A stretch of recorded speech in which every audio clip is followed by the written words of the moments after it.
रम्योणजिनमवीरम् अनन्तवर्णाददंसनसावम् भोक्ष्यामि नियमसारम् केवली सुत केवली भरतम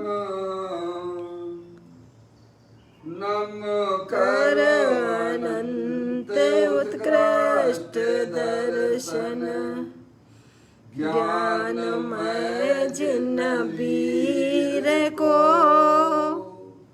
कहूँ नियम सार सो केवली श्रुत केवली पर कथित को। श्री नियम सार जी नामक परम आध्यात्मिक ग्रंथ स्वाध्याय हेतु में विराजमान है। आज से 2000 वर्ष पहले इस महान पवित्र ग्रंथ की रचना आचार्य श्री कुंद कुंद देव द्वारा इसी पवित्र भूमि पर की गई और इसके टीकाकार पदम प्रमलधारी देव मुनिराज हैं। ग्रंथ का नाम नियम सार है। नियम से करने योग्य कार्य अपनी आत्मा में सम्यक दर्शन, सम्यक ज्ञान, सम्यक चारित्र रूपी निर्मल पर्याय, पवित्र पर्याय, मोक्ष मार्ग रूपी पर्याय को प्रकट करना है, क्योंकि वह पर्याय स्वयं ही सुख स्वरूप है और अनंत सुख का कारण भी है।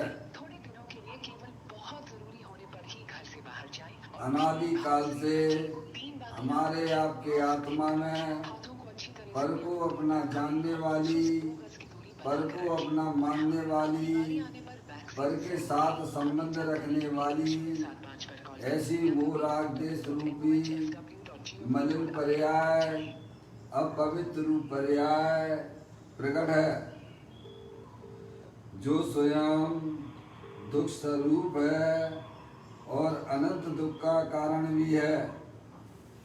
ऐसी मोहराग देश रूपी मलिन पर्याय का अपनी आत्मा में से उस पर्याय का अभाव करना है और सम्यक दर्शन ज्ञान चारित्र वाली निर्मल पर्याय को प्रकट करना है।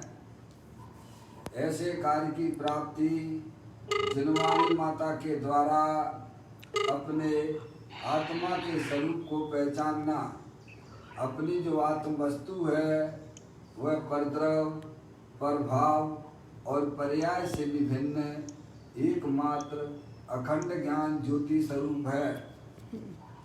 ऐसे ज्ञायक प्रभु परमात्मा का माँ जिनवाणी माता के द्वारा परिचय करके तत्पश्चात शरीर रागादि ये सब कर्मकृत वस्तुएं हैं, इनका हमारे आत्मा के साथ में किसी भी प्रकार का कोई संबंध नहीं है।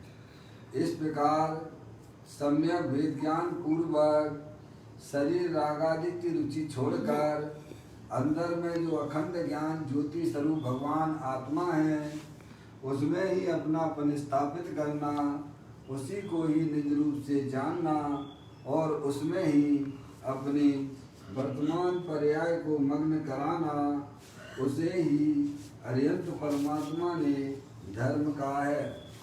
उसकी चर्चा आचार्य भगवंतों ने, मुनिराजों ने एक एक गाथा और उसकी टीका और कलशों के माध्यम से हमें अपने आत्मा के स्वरूप को यहाँ पर समझाया है।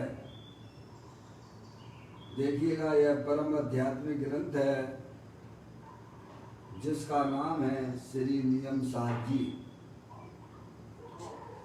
इसके 7वें अधिकार की चर्चा हम और आप यहाँ पर उसका स्वाध्याय कर रहे हैं, जिसका नाम है शुद्ध निश्चय प्राश्चित अधिकार, जिसके 114वें नंबर की गाथा स्वाध्याय हेतु में चल रही है, उसका प्रारंभिक पाठ करते हुए आचार्य भगवंतों ने, नंदराजों ने शुद्ध प्राश्चित स्वरूप क्या है, उसका किस प्रकार से हमें अपनी आत्मा में उसकी प्राप्ति हो, उसकी बात यहाँ चल रही है। थोड़ा जागृति रखिए। संतोष आंटी जागृति रखिए, पद्मा आंटी, पप्पू भैया, चलिए जागृति रखिए। स्वाध्याय हेतु जब अपन बैठते हैं, बैठ जाना चाहिए चटाई पर पुस्तक को लेके, है नहीं? बड़ी मुश्किल से मनुष्य पर्याय के समय मिले हैं, इनको प्रमाद में खोना नहीं है। हाँ, चलिए गाथा प्रारंभ करता हूँ। प्राश्चित क्रोधादि के क्षयादिक की सद्भावना, हर निज गुणों का चिंतवन ये नियत न का है कथन। आचार्य कुंदकुंद देव यहाँ पर प्राश्चित का स्वरूप बताते हुए कहते हैं कि अपनी आत्मा में जो क्रोधादिक परिणाम है, जो विभाव परिणति हैं, उनका अपनी पर्याय में उनका क्षय कर देना, नाश कर देना, और अपना चैतन्य स्वरूपी भगवान आत्मा जो कि अनंत शक्तियों के भंडार वाला है, ऐसे गायक प्रभु परमात्मा की दृष्टि पूर्वक उन्हें पर्याय में व्यक्त करना, वही वास्तव में निश्चय से प्राश्चित है। क्या प्राश्चित किसे कहना? कि अपनी आत्मा में जो विकार रूप परिणति है, क्रोध मान माया लोभ, आस रति अरति, शोक भय जुगुप्सा, स्त्री वेद, पुरुष वेद, नपुंसक वेद, ऐसे जो विकार की पर्याय है, उसका अपनी आत्मा में से उसका क्षय कर देना, और अंदर में अपना जो भगवान आत्मा जो कि अनंत शक्तियों के भंडार वाला है, ऐसे गायक प्रभु परमात्मा को पहचान कर उसका आश्रय लेकर उन गुणों को, उन शक्तियों को पर्याय में व्यक्त करना, वही वास्तव में प्राश्चित है। क्या? दोष का परिहार करना और गुणों की प्रकटता करना, उसका नाम क्या है? अरे बोलो, प्राश्चित है। क्या प्राश्चित है? कि अपनी आत्मा में जो विभाव रूप परिणतियां हैं, क्रोध मान माया लोभ, उनका अपनी पर्याय में से उनका नाश करना, और अपना भगवान आत्मा जो कि अनंत शक्तियों के भंडार वाला है, उन शक्तियों को पर्याय में व्यक्त करना, उसे ही अरियंत परमात्मा ने प्राश्चित कहा है। क्या भैया? ये आचार्य कुंदकुंद देव हमें यह समझाने का प्रयत्न कर रहे हैं। पाठ पढ़िए आप। प्राश्चित क्रोधादि के क्षयादि की सद्भावना, हर निज गुणों का चिंतवन ये नियत नए का है कथन। निश्चय नए का कथन तो ये है, वास्तव में प्राश्चित किसे कहना?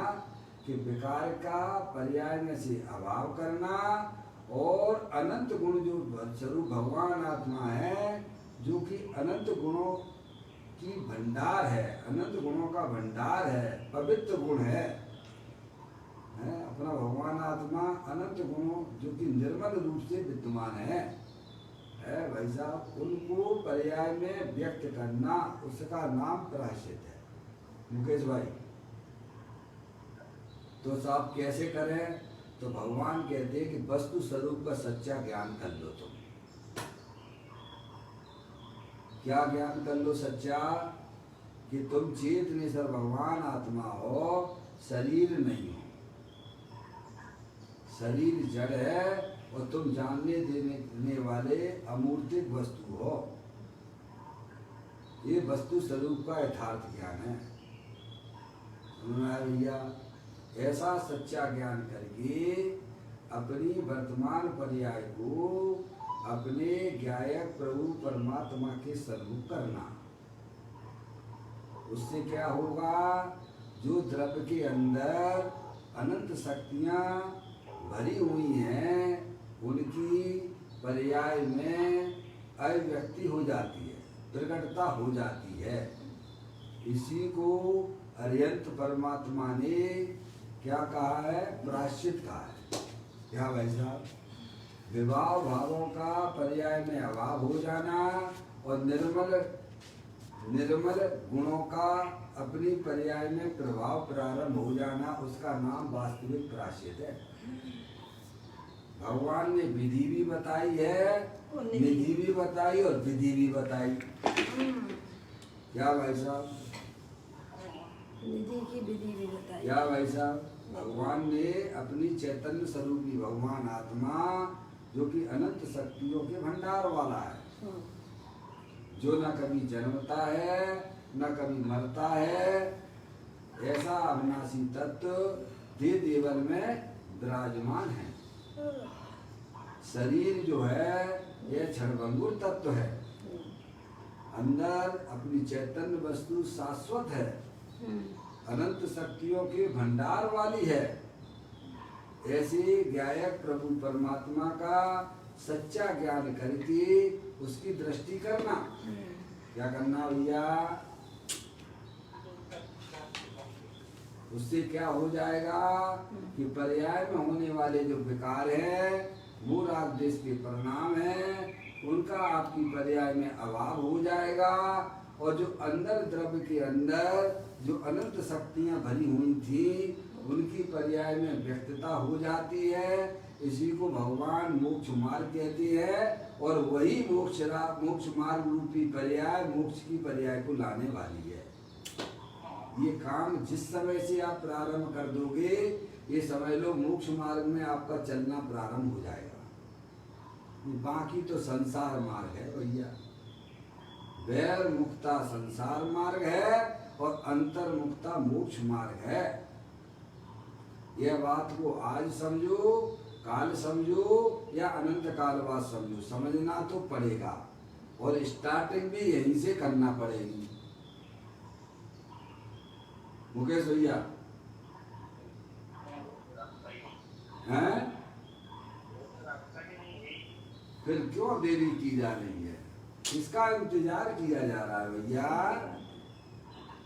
जब आपको सच्चा ज्ञान हो गया है, जब आप ये बात समझ चुके हो, फिर इंतजार किसका कर रहे हो भैया? मुकेश भैया किसके इंतजार में रुके हो? हैं? थोड़ा विचार करो भाई, अपने आत्मा को समझो। अपना भगवान आत्मा देव देवन में विराजमान अविनाशी तत्व जो न कभी उत्पन्न होता है न कभी नाश को प्राप्त होता है, ऐसी शाश्वत वस्तु सिद्ध भगवान जैसी अनंत शक्तियों के भंडार वाली, उसका परिचय कर लो भैया, उसमें अपनापन स्थापित करो। भगवान ये कहते हैं। देखिएगा ये चर्चा अपनी आगे बढ़ती हुई, प्रायश्चित किसे कहना उसकी चर्चा चल रही है। प्रायश्चित अधिकार है ना, ये उसकी चर्चा है। अंतिम चर्चा है गाथा की 966। यहाँ पर नियम सार प्रवचन पूज्य गुरुदेव श्री के माध्यम से यह सब चर्चा, यह सब खुलासा किया जा रहा है। अपन ने आचार्य कुंकुन देव को पढ़ा, उसके टीकाकार पदम प्रमन धाई देव मुनराज को भी पढ़ा, और उसी बात को पूज्य गुरुदेव श्री खुलासा करते हुए कहते हैं। एक भाई ने प्रश्न किया, नियम सार प्रवचन का तीसरा भाग है, 966वें नंबर के पेज पर यह चर्चा आपको मिलेगी। यहाँ एक भाई ने प्रश्न किया कि परमात्म तत्व किसे कहना? क्या बोले नहीं आप? परमात्म तत्व किसे कहना है? समझ में आया? पूज्य गुरुदेव श्री उसका खुलासा करते हैं। तो कहते हैं त्रिकाली ध्रुव शक्ति का पिंड ही परमात्म तत्व है। क्या भाई साहब? पूज्य गुरुदेव श्री ने क्या जवाब दिया? एक भाई का प्रश्न आया कि प्रभु परमात्म तत्व किसे कहते हैं? तो पूज्य गुरुदेव श्री ने कहा कि त्रिकालिक ध्रुव शक्ति का पिंड ही परमात्म तत्व है। तीनों काल एक रूप रहने वाला, जो कि अनंत शक्तियों के भंडार वाला है, वह वस्तु ही वास्तव में परमात्म तत्व है। जीव द्रव चैतन्य वस्तु है, वह तीनों काल शाश्वत है, न कभी उत्पन्न होती है न कभी नाश को प्राप्त होती है। जो चैतन्य वस्तु है वह तीनों काल कैसी है कि अनंत शक्तियों के भंडार वाली है। त्रिकाली ध्रुव शक्ति का पिंड ही परमात्म तत्व है। क्या भाई साहब? अगर आत्मा स्वभाव से परमात्मा ना होता तो पर्याय में अर्यंत सिद्ध परमात्मा परमात्मा कैसे होते? देखिएगा, अब चर्चा आप अपनी ना करें, भगवान की पहले सुनो। उस चर्चा में कोई दम नहीं है। समझ में आया भैया? उसके बाद आधा एक घंटे के बाद फिर कोई चर्चा हो। पापा पापा मम्मी आवाज नहीं आ रही तो मैं तो यही समझूंगा कि आप सो गए हो। चलिए, सोते हुए पर भगवान भी नहीं जगा सकते तो समझ में आया भैया? क्या कहते हैं? परमात्म वस्तु परमात्म तत्व किसे कहना? पूज्य गुरुदेव श्री कहते हैं कि त्रिकाली यानी तीनों काल, ध्रुव यानी शाश्वत, शक्ति यानी भंडार, अनंत शक्तियों का भंडार, पिंड वह परमात्म तत्व है। क्या? अगर आत्मा स्वभाव से परमात्मा रूप से ना होता तो पर्याय में परमात्मा, अर्यंत परमात्मा, सिद्ध परमात्मा कहाँ से आए भैया? बोलो। अगर आत्मा स्वभाव से ही परमात्मा ना होता तो पर्याय में अर्यंत सिद्ध परमात्मा कहाँ से आए? अगर गन्ने में शक्कर ना होती तो आप बताइए, क्या आपको शक्कर मार्केट में मिलेगी क्या? अगर दूध में घी का अस्तित्व ना होता तो मार्केट में घी मिलता क्या? तो यही तो भगवान कह रहे हैं ना कि अपनी जो चैतन्य वस्तु है, जानने देखने वाला पदार्थ वस्तु है, वह तीनों काल अनंत शक्तियों के भंडार वाली है, परमात्म स्वरूप है। जो चैतन्य वस्तु है ना वह तीनों काल परमात्म स्वरूप है। क्या? कोई भी जीव हो, कोई भी जीव हो, चाहे एक इंद्रिय जीव हो, दो इंद्रिय जीव हो, तीन इंद्रिय जीव हो, संसार का कोई भी जीव हो, सब जीव पर कैसे है? परमात्म शक्ति के भंडार वाले हैं, शाश्वत है। लेकिन क्या करें, उन्हें ज्ञान नहीं है, इसीलिए उनकी पर्याय में भाई साहब उन शक्तियों की व्यक्तता नहीं हो रही है। और ज्ञानियों ने ज्ञान कर लिया है, माँ जनवाणी माता के द्वारा परिचय कर लिया है, तो भाई साहब वे अपनी शक्तियां पर्याय में व्यक्त कर रहे हैं। क्या? ये तो सीधी सीधी सी बात है ना, इसमें कहाँ ज्यादा दिमाग लगाने वाली बात है? तो भैया सही बात है मुकेश भैया, जहाँ में ज्यादा दिमाग लगाने की बात है तो वह कुछ समझ में आती नहीं है कि साहब हमको जैन दर्शन समझ में नहीं आता। तुम्हें जैन दर्शन समझ में नहीं आता तो तुम्हें कुछ समझ में नहीं आता। क्या? तुम्हें लौकिक ज्ञान भी समझ में नहीं आता, कुछ नहीं समझ में आता, तुम तो पागल हो। समझ में आया? जैन दर्शन अत्यंत सरल है, हर बात न्याय से लॉजिक से समझाता है। समझ गए नहीं आप? किसी के ऊपर जबरदस्ती लादने का धर्म नहीं है ये। वो जो जबरदस्ती लादा जाता है वो धर्म हो ही नहीं सकता है। क्या तो कहते हैं परमात्म तत्व किसे कहते हैं? पूज्य गुरुदेव श्री उसका खुलासा करते हैं कि त्रिकाली ध्रुव शक्ति का पिंड ही परमात्म तत्व है, क्योंकि रागादि भाव क्षणिक आश्रव है। रागादि भाव जो अपनी आत्मा में जो विविध प्रकार की इच्छाएं पुण्य पाप रूप से होती हैं, वो आश्रव तत्व है। क्या है? और वो क्षणिक है। कैसा है? अंदर जो जानने देखने वाली चैतन्य वस्तु है वह अनंत शक्तियों के भंडार वाली है, जो निगोद में सोई मुझ में सोई मोक्ष मजाल, अंतर भेद कछु नाई है भेद गिनई संसार।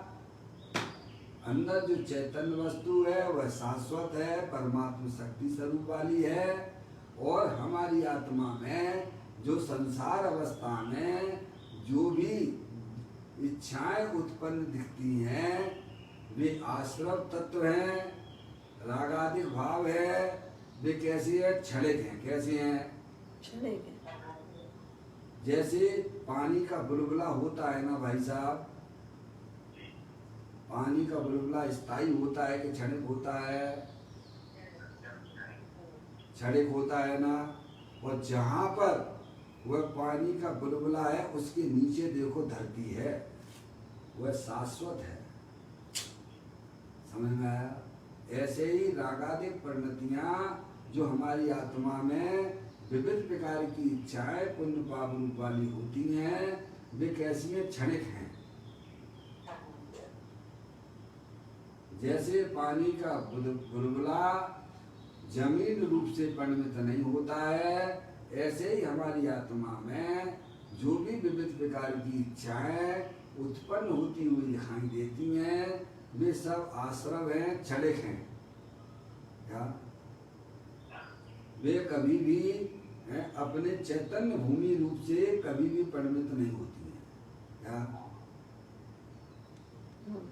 दृष्टि किसकी करना है? आश्रव और आत्मा का ज्ञान करके आश्रव की दृष्टि छोड़ो, और जो शाश्वत वस्तु अंदर विद्यमान है उसकी दृष्टि करना। तो उससे क्या हो जाएगा मुकेश भैया? तो दुख रूपी पर्याय विलय को प्राप्त हो जाएंगी, और आत्मा में जो शाश्वत शक्तियां भरी पड़ी हुई हैं उनकी पर्याय में व्यक्तता हो जाती है। क्यों दृष्टि कराने के लिए कह रहे भैया? हैं? आप लॉजिक न्याय तो समझो भगवान का। कभी जलवाणी सुनी नहीं है ध्यान से? फुर्सत नहीं है ना भाई साहब? भाइयों को कमाने से फुर्सत नहीं मनुष्य पर्याय में, और बहनों को बनाने से फुर्सत नहीं, खाना बनाने से फुर्सत नहीं है। समझ में आया भैया? थोड़ी तो टाइम निकालिए, विचार कीजिए, प्रभु की बात को ध्यान से सुनिए। कहते हैं त्रिकाली ध्रुव शक्ति का पिंड ही परमात्म तत्व है, क्योंकि रागादिक भाव क्षणिक आश्रव हैं। क्या है? रागादि भाव क्षणिक आश्रव है। हाँ, कैसे हैं वे? क्षणिक है भैया। विध्वंसी भाव है। देखते देखते विलय को प्राप्त हो जाते। सही बात है। ओ शाश्वत वस्तु दे देवल में विराजमान चेतनेश्वर भगवान आत्मा है, अनंत शक्तियों के भंडार वाली है। शरीर तो परद्रव्य है भाई साहब, जड़ है। और क्या है बताओ? आप इसका पोस्टमार्टम करो इस शरीर का एक बार, क्या मिलेगा आपको? है भैया? नहीं, आप सोचो, ये शरीर है, एक जानने देखने वाला पदार्थ है, और इच्छाएं, इसके अलावा क्या है? बोलो भैया, मुकेश भैया। हैं कोई भी दुनिया का व्यक्ति आके खड़ा हो जाए, भैया बता दे, तुम्हें ही बता दो, इसके बाद और क्या है। ये शरीर है, जड़ है, माटी धूल है, अनंत पुद्गल परमाणुओं का पिंड है और जानने देखने वाली चैतन्य वस्तु है जो कि परमात्मा स्वरूप है और इच्छाएं हैं, इसके अलावा कुछ है। पप्पू भैया है लाइन पर? पप्पू भैया फोन नहीं लगाया क्या? लगाया था, कट गया आवाज दूसरी, उसी पे लगा। हाँ पप्पू भैया है। पप्पू भैया थोड़ा आवाज दीजिए, आवाज नहीं आ रही है भाई। भगवान ने मालूम है सुबह ही सुबह कितना बड़ा काम कर लिया महावीर भगवान ने, पता है? हमें तो सम्य दर्शन के लाले पड़ रहे। क्यों? क्योंकि आत्म जागृति नहीं है पर्याय में, और जब तक आत्म जागृति नहीं होगी तब तक हमारा कुछ भी होने वाला नहीं है, कुछ भी नहीं। समझ में आया भैया? समझ में आया भैया? और क्या है बताओ मुकेश भाई? इस शरीर का एक बार पोस्टमार्टम तो करो। ये क्या है इसमें? क्या है इसमें बताइए आप। शरीर है, ये क्या है? जड़ है, माटी धूल है, क्या है? अरे बताओ भैया क्या है? इसके अलावा कुछ आपको दिख रहा है क्या? सही बात। अपन करते हैं ना पोस्टमार्टम, तीन ही चीजें हैं बस। अभी करते हैं भाई। ये शरीर क्या है? जड़। चेतन है कि जड़ है? जड़। माटी धूल है, जड़ है। और इसमें जानने देखने वाला भगवान आत्मा अरूपी चेतनेश्वर जो इंद्रिय गम नहीं है, क्या उसे जनवाणी माता के द्वारा जानो। समझ में आया? चेतनेश्वर भगवान आत्मा शाश्वत है। कब जानने देखने वाले नहीं रहते हो आप? बोलो। हर समय रहते हो। ऐसा कौन सा समय रहता है जिस समय आप जानने वाले नहीं रहते हो? तो कहते शाश्वत है वो, अनंत शक्तियों के भंडार वाला है। और अपन क्या देखिए इसमें? और भाई साहब है पप्पू भैया का फोन आया, लगाइए दोबारा समय। और क्या है? रागादिक परिणति विविध प्रकार की इच्छाएं हैं। बोलो। भगवान की पूजा का, भक्ति का, दर्शन का, है अभक्ष नहीं खाने का परिणाम, ये पुण्य भाव है, आश्रम है। और हिंसा के, झूठ के, चोरी के, कुशील के परिणाम होते। और क्या होता है भाई साहब बताओ? इन दोनों को, पुण्य पाप को भगवान ने आश्रम कहा है। और वे कैसी है? वे क्षणिक है, शाश्वत नहीं है। वे बोलो हो शाश्वत तो बताइए। है शाश्वत तो जानने देखने वाली चैतन्य वस्तु है जो कि अनंत शक्तियों के भंडार वाली है। पोस्टमार्टम करिए आप अपना, थोड़ा बैठिए शांति से, कमरे में जाके बैठ जाइए आप। है भाई साहब? इतना पुण्य का उदय है भाई साहब, इतना पुण्य का उदय है आप लोगों के पास में। अपन सबको इतना पुण्य का उदय है कि भाई साहब ना तो आपको दुकान पे जाने, सरकार ने भी कह दिया घर बैठिए आराम से शांति से, है ना कमाने का धंधा और ना बाहर में सब्जी लाने का दिक्कत। भैया कितना निर्वृत्ति दे दी है। लेकिन हम अपना कहते समय तो तुम्हारा जा कहाँ ये बताओ। 2 बार लॉकडाउन हो चुका है पूरा भारतवर्ष, फिर तुमने क्या किया ये बताओ।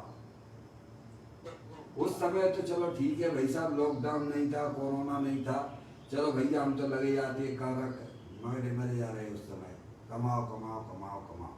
अब तो शांति से भाई साहब इतने समय मिल गए हैं आपको, कभी तुमने चिंतन किया, कभी विचार किया?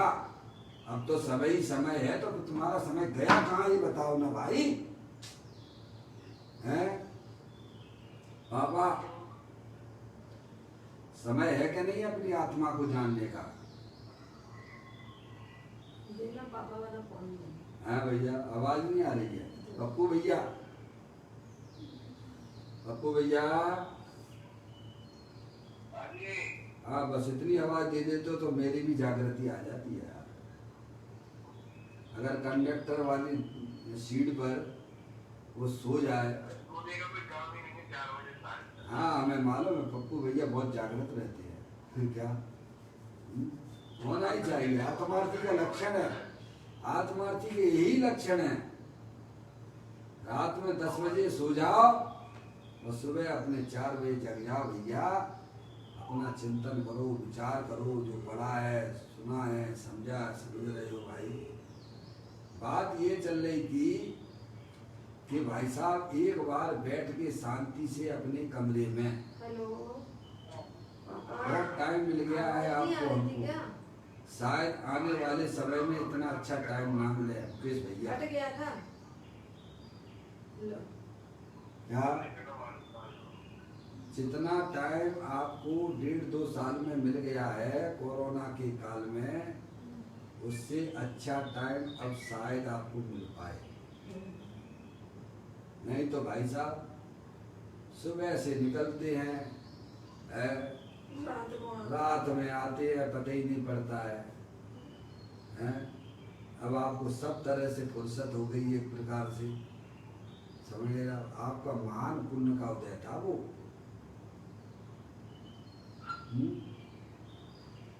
चिंतन करो, विचार करो कि शरीर क्षणभंगुर तत्व है, जड़ है, और इसमें जो चैतन्य वस्तु है,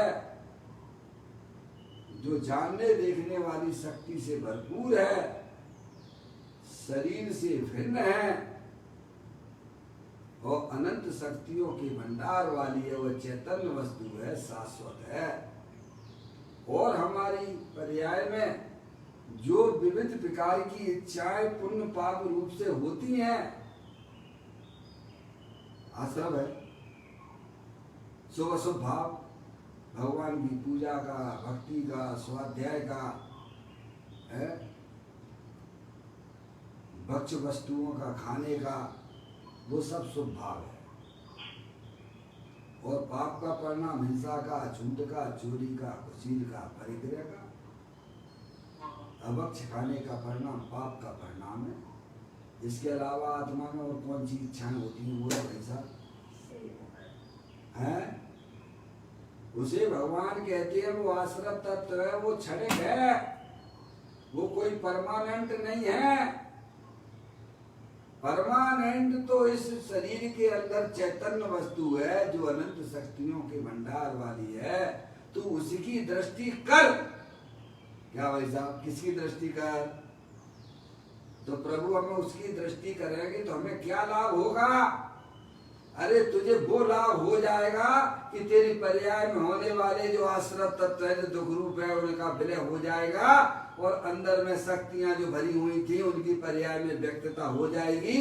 है भाई साहब, बल्ले बल्ले हो जाएगी पर्याय में। समझ में आया? ऐसा जैन दर्शन है भैया, बहुत सरल है। घर बैठे आनंद लीजिए, घर बैठे आनंद लीजिए, है ना, आना ना कहीं जाना। एक बार ये कला सीख लो, है भाई साहब, एक ही बार सीखना है भैया। बस अपने घर में रहना, आनंद से रहना, शांति से रहना।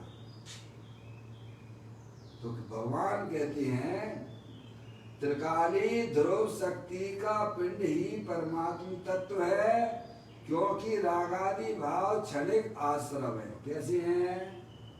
अंदर जो चेतनेश्वर वस्तु है, जो कि अनंत ज्ञानादि अनंत शक्तियों के भंडार वाली है, परमात्मा वस्तु है, जो न कभी उपजती है, न कभी नाश को प्राप्त होती है।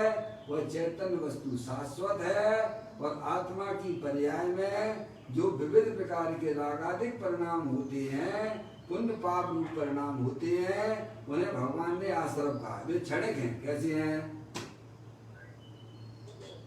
जैसे आपका ये कपड़ा व्हाइट कलर का है, इसके ऊपर कोई गंदगी आ गई तो वो गंदगी तुम्हारे कपड़े रूप परिणमन कर गई कि कपड़ा गंदगी रूप परिणमन कर गया भैया?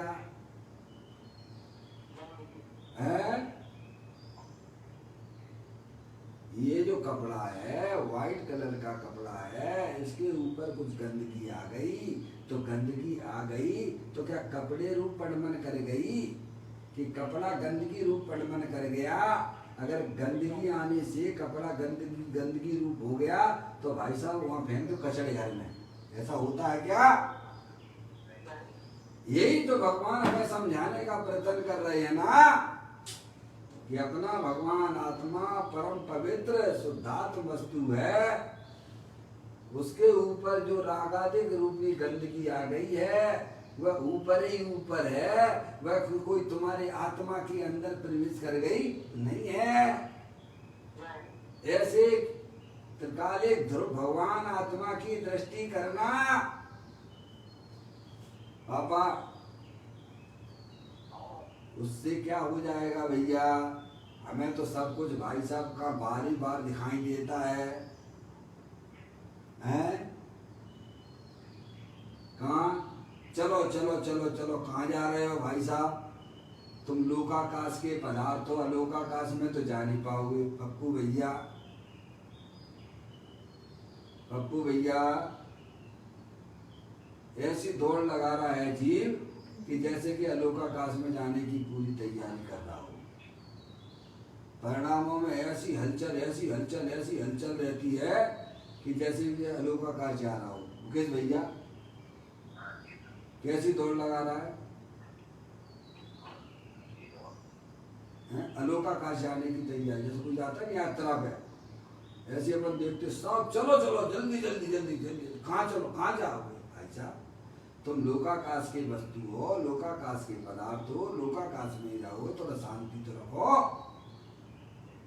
इतनी पर्याय में चंचलता किस बात की है? क्या लोकाकाश जब चले जाओगे क्या? धीर वीर गंभीर होकर प्रभु की बात को सुनना। आत्मिक आनंद देने चाहिए, शांति चाहिए, उन्हें प्रभु अरिहंत परमात्मा की बात को ध्यान से सुनना चाहिए। भाई चिंतन करो, विचार करो कि भगवान कहते हैं कि अंदर जो शाश्वत वस्तु है वह परमात्मा स्वरूप है, अनंत शक्तियों के भंडार वाली है। ये शरीर तो जड़ है, नश्वर है, और रागादिक परिणाम विविध प्रकार की इच्छाएं वे जो क्षणिक हैं, वे कोई स्थायी चीज नहीं है। ये बात हमको भगवान समझाते हैं भाई। त्रिकाली ध्रुव शक्ति का पिंड ही परमात्म तत्व है, क्योंकि रागादि भाव क्षणिक आश्रम है। निर्मल पर्याय रूप संबंध निजरा भी क्षणिक है। लो क्या कह दिया? निर्मल पर्याय को भी क्षणिक। भाई सात तत्व तो बताए, भगवान ने बताए कि नहीं बताए? उनकी वाणी में आए कि नहीं आए? कौन कौन से सात तत्व है पापा? पापा दोबारा बताओ, दोबारा बताओ पापा सात तत्वों के नाम।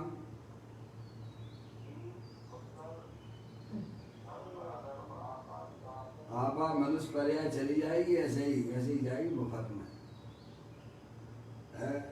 अभी सब नोट बता दो भाई साहब, 5 रुपए का सिक्का, 10 रुपए का है, नए नए जो भी नोट चले हैं अभी सब बता दोगे?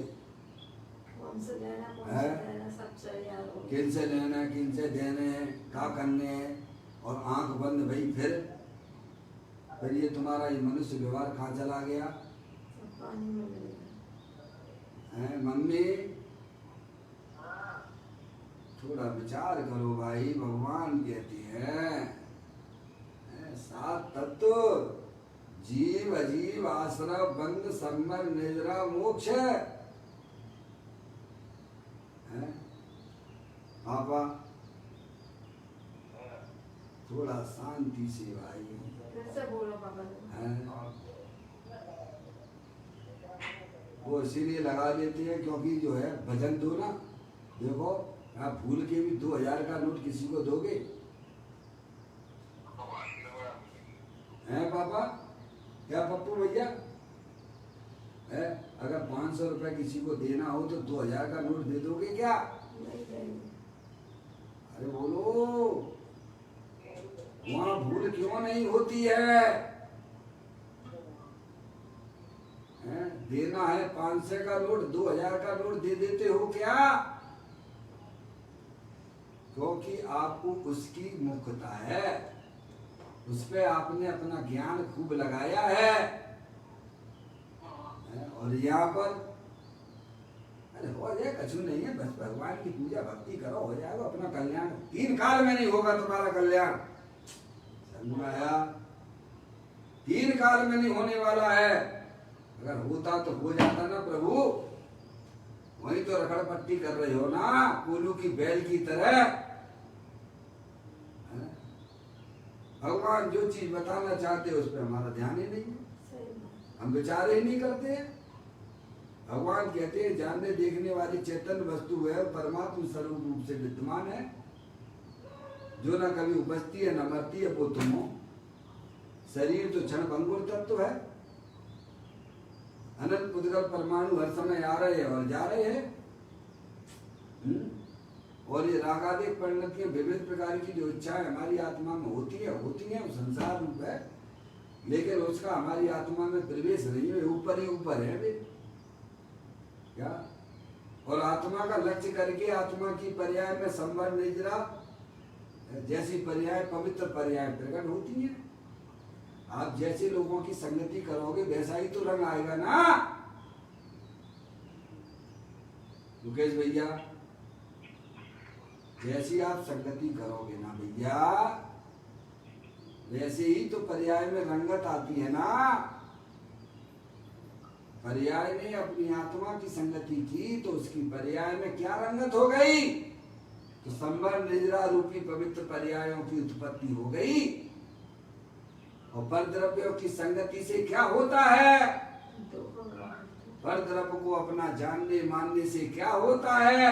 रागादिक परिणति मलिन पर्यायों की उत्पत्ति होती है, जो कि हमारे संसार का कारण है।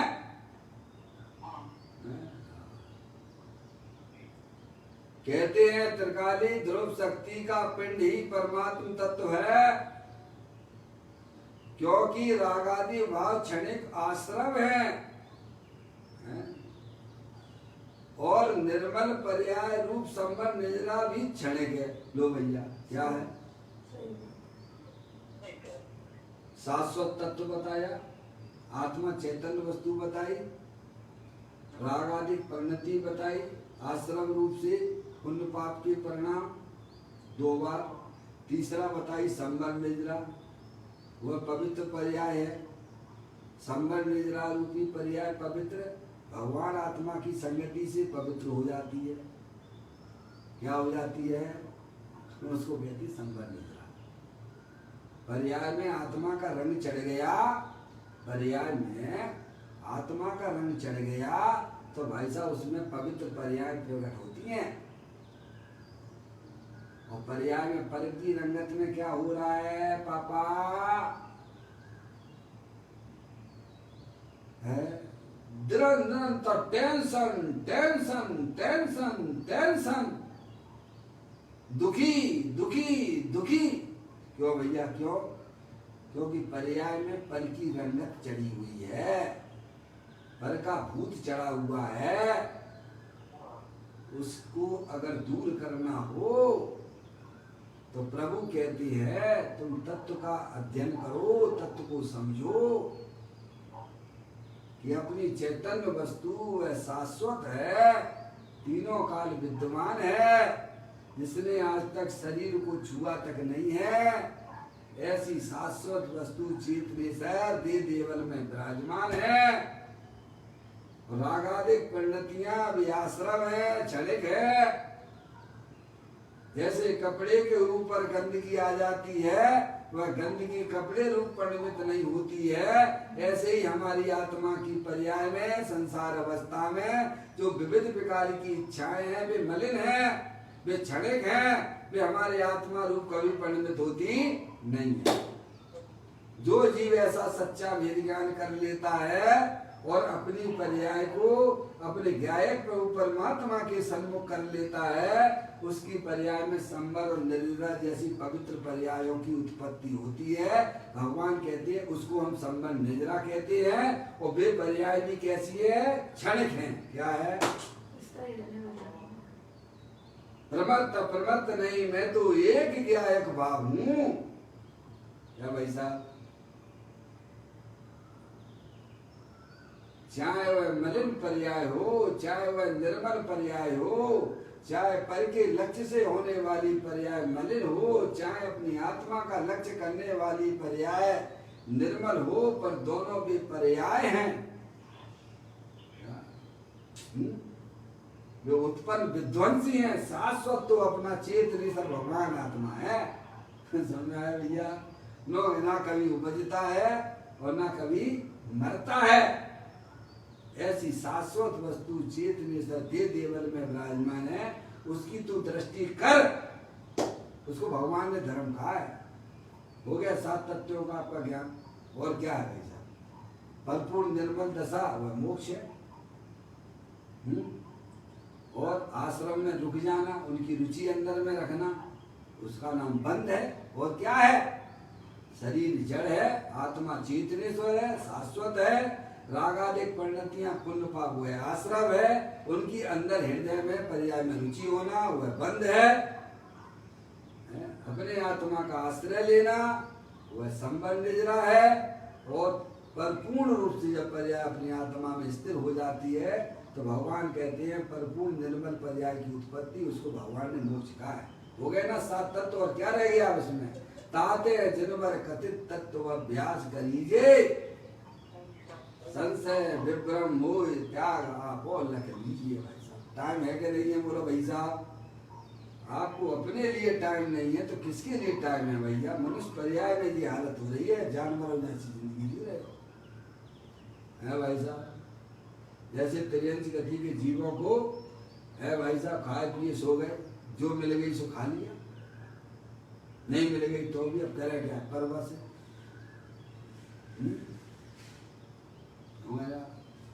अरे ये काम करो भाई। नर भगो मिला है मैं अपूर्व कार्य करूंगा, पाया है जिन शासन भव का अभाव करूंगा, है मेरा निश्चय सम्यक निश्चय। ये मनुष्य पर्याय काय के लिए मिली है? 7 तत्वों का निर्णय करना, उनके स्वरूप को समझना। पापा 7 तत्व के नाम? आप पापा हो क्या हमारे? हैं? पापा 7 तत्वों के नाम?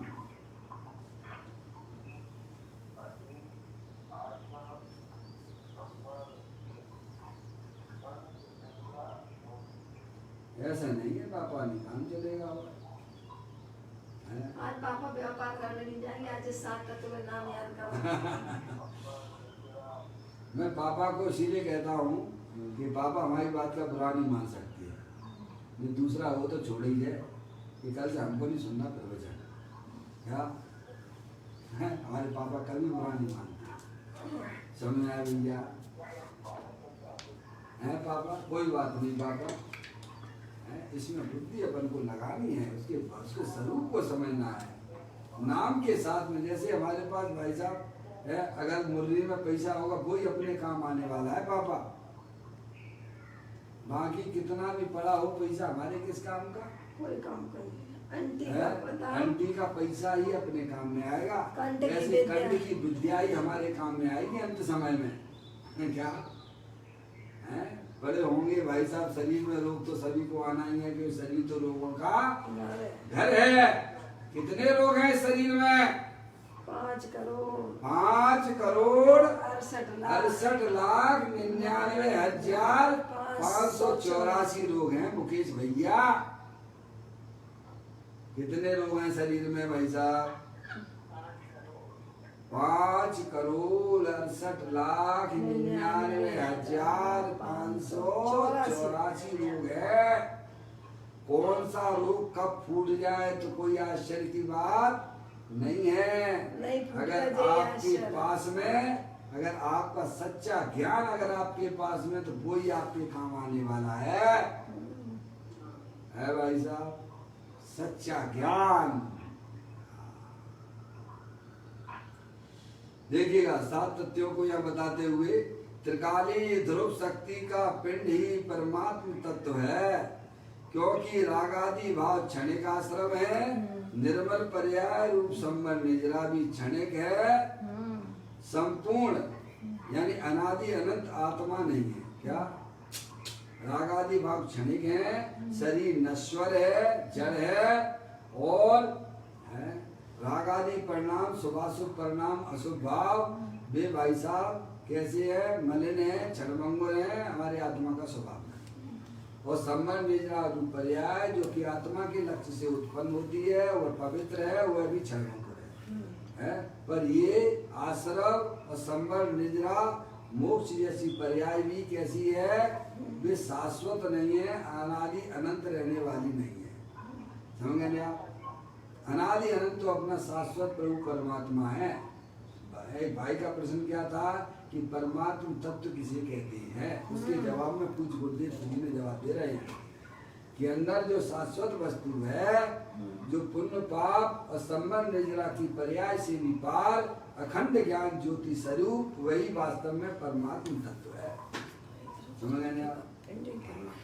ऐसे परमात्मा देखिए आगे अब त्रिकाल स्थायी ध्रुव शक्ति का पिंड ही परमात्म तत्व है। ऐसे परमात्म तत्व की रुचि और भावना से ही वीतरागी परिणति प्रकट होती है। कैसे होती है? आपने 7 तत्व का ज्ञान कर लिया भाई साहब, हैं? अंदर में आपको भगवान आत्मा की रुचि के अंदर में जागृत होना चाहिए। स्थायी वस्तु वो हो, परमानेंट चीज कौन नहीं, परमानेंट सुख कौन नहीं चाहता है? बोलो। चीज में परमानेंट, हर व्यक्ति परमानेंट, मुझे साहब मुझे चाहिए, नौकरी चाहिए तो परमानेंट चाहिए, है? सुख भी चाहिए तो परमानेंट चाहिए। क्या? तो ज्ञानी कहते तेरा परमानेंट सुख तेरे आत्मा में भरा हुआ है, तेरा आत्मा न कभी उपजता है न मरता है, वह तो शाश्वत ज्ञानानंद मूर्ति है। ऐसा जानकर उसकी पर्याय में अपने परमात्म तत्व की रुचि जागृत हो जाती है। उसका नाम भगवान ने सम्यक दर्शन सम्यक ज्ञान कहा है। क्या?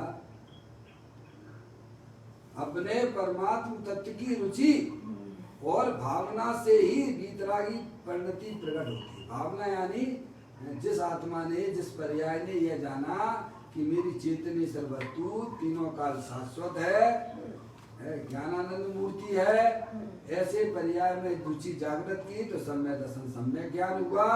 और जिस पर्याय ने ऐसा जाना है तो कौन मूर्ख होगा जो बाहर घूमेगा? क्या भाई साहब? जिसने जान लिया सब कुछ अपने घर में ही भरा पड़ा हुआ है, तो बाहर जाने से क्या मतलब है भाई साहब? अब वह पर्याय समझदार हो गई है, निरंतर अपने ज्ञाय प्रभु परमात्मा में रमण करती है। उसी को भगवान ने प्रायश्चित कहा है, ये समझाने का प्रयत्न किया गया। देखिएगा, कहते हैं ऐसे परमात्म तत्व की रुचि और भावना से ही वीतरागी परिणति प्रकट होती है। इसकी श्रद्धा, किसकी? शाश्वत तत्व की श्रद्धा, ज्ञान और एकाग्रता, तीनों हो गए सम्यक दर्शन ज्ञान चारित्र। लीनता करना, इसका नाम निज गुणों का चिंतन करना। इसका मतलब है निज गुणों का चिंतन। क्या? अपने शाश्वत आत्मा की श्रद्धा करना। मैं शाश्वत प्रभु परमात्मा हूँ, अखंड ज्ञान ज्योति स्वरूप हूँ, अनंत शक्तियों के भंडार वाला हूँ, शरीर है सो मैं नहीं हूँ, ऐसा श्रद्धा और ज्ञान करना। क्या करना? सबसे पहले ये शरीर नश्वर है, विनश्वर है, जड़ है, मैं चेतन सर्व भगवान आत्मा हूँ, शाश्वत हूँ, ऐसा श्रद्धा ज्ञान पक्का निर्णय करना। क्या भाई साहब? उसको भगवान ने सम्यक दर्शन सम्यक ज्ञान कहा है। ये आश्रव तत्व है, क्षणभंगुर तत्व है।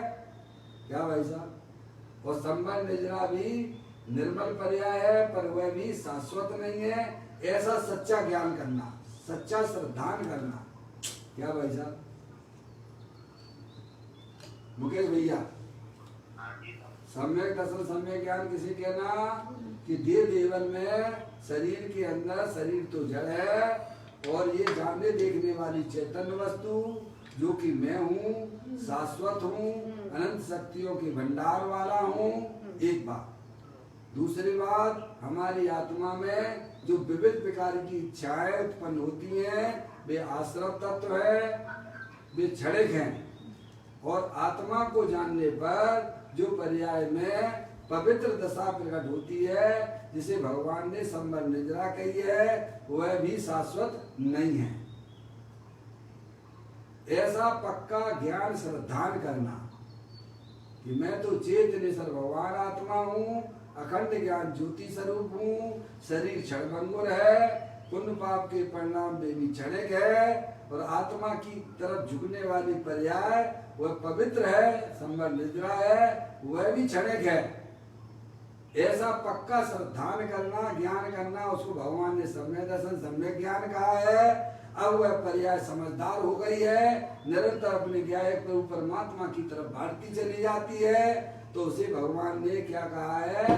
निश्चय से शुद्ध निश्चय प्रायश्चित कहा है। क्या भाई साहब, ये काम करना ताते हैं जनवर कथित तत्व अभ्यास करीजे, संशय विभ्रम मोह त्याग आपो लख लीजिए। क्या इसकी श्रद्धा, इसकी यानी शाश्वत प्रभु आपको बता रहे, सात तत्व बता रहे, तत्वा श्रद्धानम सम्यक दर्शनम। इसकी श्रद्धा, ज्ञान और एकाग्रता, लीनता करना, इसका नाम निज गुणों का चिंतन करना है। समझे? केवल आश्रम रूप ही नहीं, या ऊपर ऊपर से चिंतन कर लिया, विचार कर लिया, नहीं नहीं नहीं, ऐसा नहीं। अंदर में दृढ़ता आना, पर्याय में दृढ़ता आना, मैं तो चैतन्य वस्तु हूँ, शाश्वत वस्तु हूँ, अनंत शक्तियों के भंडार वाला हूँ, मैं वह वज्र की चट्टान हूँ जिसकी केवल ज्ञान की पर्याय भी चूम चूम कर चली जाए तो भी मेरा कुछ भी नहीं होता है। ऐसा मैं बना अपने शाश्वत ध्रुव परमात्मा में हो, तब सम्यक दर्शन सम्यक ज्ञान होता है। फिर अब पर्याय को भाई साहब अपना त्रिकालिक ध्रुव भगवान आत्मा ज्ञान का ज्ञ हो गया, श्रद्धा का श्रद्धेय हो गया है। अब वह पर्याय अपनी साधना आराधना करती हुई मोक्ष मार्ग में गमन करती हुई मोक्ष की पर्याय प्राप्त कर लेती है। समझ में है? देखिए आगे की चर्चा है। त्रिकाली परमात्म तत्व द्रव और उसके सहज ज्ञानादि गुण दोनों त्रिकाल है। वस्तु चैतन्य वस्तु वह शाश्वत है, और उसके अंदर रहने वाली जो अनंत शक्तियां गुण वे भी शाश्वत है। इनके चिंतन से, अर्थात चिंतन का मतलब क्या लेना? आश्रय लेना। चिंतन का मतलब क्या लेना? कोई आश्रय रूपी भावना नहीं लेना, मेरी तो इच्छा बहुत है, ये वाली बात तुम्हारी बात की बात नहीं है। चिंतन का मतलब आश्रय। मम्मी, चिंतन का मतलब क्या लेना? आश्रय। आश्रय कौन लेगा? पर्याय लेती है। किसका लेती है? अपने शाश्वत प्रभु परमात्मा का लेती है? इनके चिंतन से अर्थात आश्रय से जो वीतरागता प्रकट हुई वह पर्याय है। इस प्रकार इसमें द्रव गुण और पर्याय तीनों की बात आ गई। आगे ना पर्याय आश्रय करने वाली है। निस्वभाव के आश्रय से प्रकट हुई वीतरागी परिणति में विभाव का अभाव है, और यही प्रायश्चित है। ये रागादिक परिणति जो आश्रय रूप है वो हमारे चैतन्य शरीर की भगवान आत्मा में कभी प्रवेश करते नहीं है, ऐसा है। अब थोड़ी सी चर्चा मैं पूरी करता हूँ, आप उसे और समझ लेना। श्रद्धा ज्ञान में स्वभाव की पहचान करना, श्रद्धा ज्ञान में स्वभाव की पहचान करना मिथ्यात्व के दोष का प्रायश्चित है। क्या?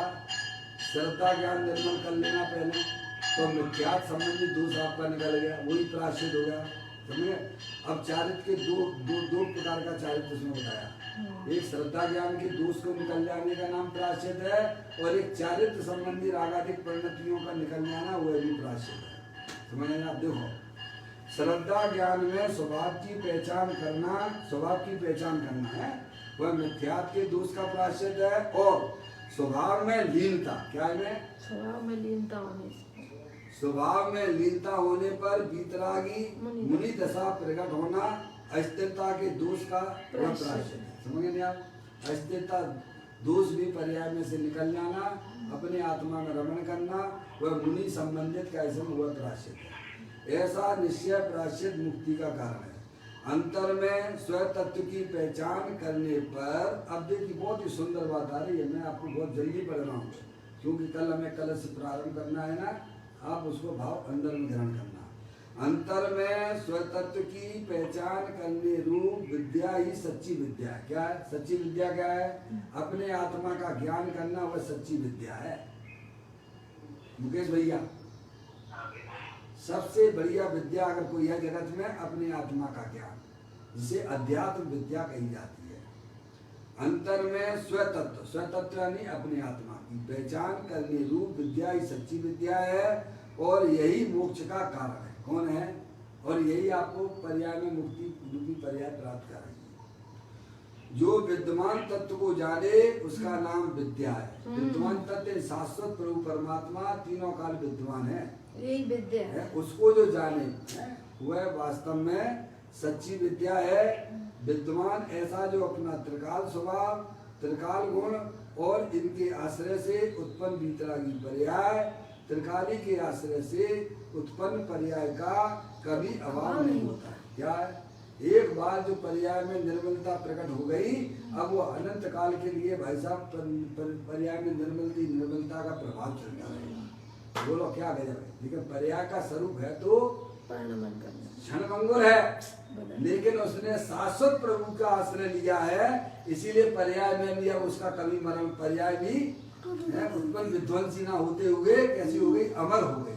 अरे अमर का सेवन, अमृत का सेवन करने वाला भी तो अमर ही हो जाता है ना, है? पर्याय ने अपने चैतन्य स्वरूपी भगवान आत्मा जो कि अमृत का कुंड है, उसका सेवन किया तो वह भी अमर हो गई है। क्या? त्रिकाली के आश्रय से उत्पन्न पर्याय का कभी अभाव नहीं होता, और इसका नाम ही सच्ची विद्या है। यही मोक्ष की कारण है, और इसी का नाम वास्तव में प्रायश्चित है। इस प्रकार से यह चर्चा हमने 114वें नंबर की गाथा आज पूरी की है। आचार्य कुमकुम देव की गाथा और उनके टीकाकार परम ब्रह्मदाई देव महाराज और हमें समझाने वाले पूज्य गुरुदेव श्री, हमने अपने सब में पढ़ा। आप भी अपने अंतर में चिंतन विचार करना, जो हमारे लिए उपयोगी है। अब कल अपनी चर्चा 181वें नंबर के कलश के माध्यम से परम ब्रह्मदाई देव बताएंगे, उसको भी कल अपन समझेंगे। निज निधि निज में बताई, यह अनंत अनंत उपकार है, उसके लिए जिन वाणी माँ को वंदना सतबार है, वंदना सतबार है।